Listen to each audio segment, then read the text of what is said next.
सावकाश त्यांना पालखी ज्यांच्या खांद्यावर आहे त्यांना विनंती आहे ते पण सावकाश द्या.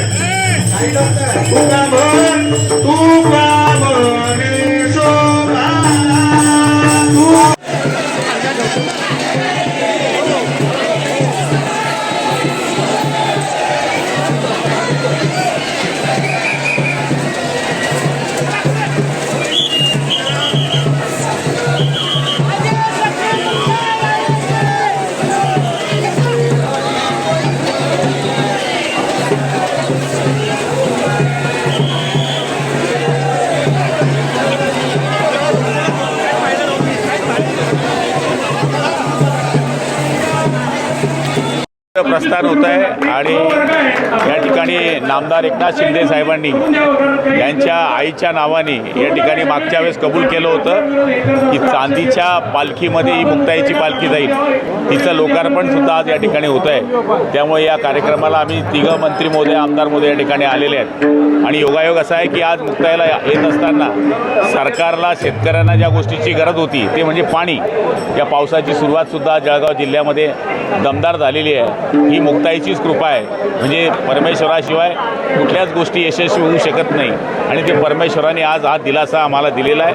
मी मुक्ताईच्या आलेल्या सगळ्या भक्तांचं या ठिकाणी खूप स्वागत करतो आणि त्यांना विनंती करतो की पालखीला जात असताना सगळ्यांनी शिस्तबद्धतेने काटकसरीने आणि विचारबद्ध कोणत्याही जीविताची हानी होणार नाही अशा पद्धतीनं पालखीमध्ये प्रस्थान करावं अशी विनंती.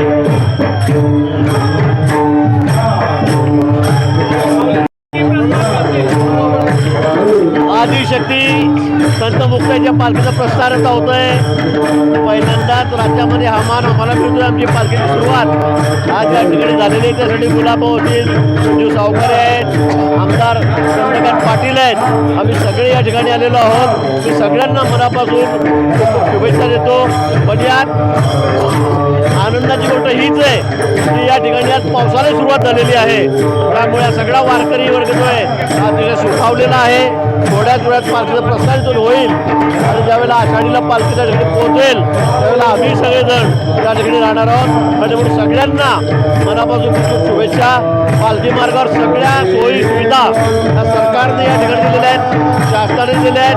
त्यामध्ये कुठेही कमी पडणार नाही याची काळजी आम्ही या ठिकाणी यावेळेला आणि गेल्या 10 वर्षापासून आमचं सरकार येण्यापासून आम्ही घेत आहोत.